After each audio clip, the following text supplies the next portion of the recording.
Alors, faut-il taper sur les retraités pour lutter contre les déficits périco-légas?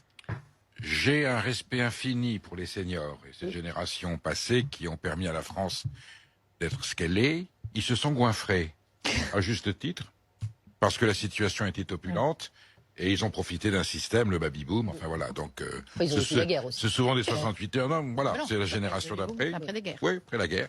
Enfin, ils se sont, j'utilise ce terme, ils se sont goinfrés, voilà.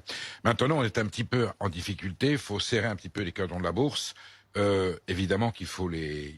Alors, je vais utiliser une expression violente que j'aime beaucoup parce que j'adore. Il faut les traire comme des vaches à lait. Ah oui, carrément. Ah, il faut les traire comme des vaches à lait. Ce mec est en train de dire à la télévision qu'il faut traire comme des vaches à lait les retraités.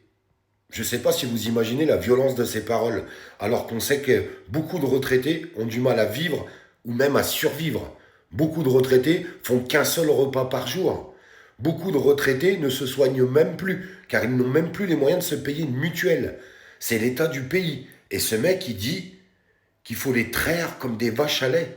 Mais vous imaginez la violence, imaginez-vous la violence des retraités qui entendent ça et qui ont du mal à manger, qui ont du mal à se soigner, qui ont du mal à se chauffer, qui ont du mal à se loger. Mais je ne sais pas comment on peut laisser dire ça à la télévision, sincèrement. Le pays, il est en pleine décadence, en pleine décadence. Je crois que c'est lui qu'il faudrait traire comme une vache à lait. Parce que lui, apparemment, il mange bien la cantine.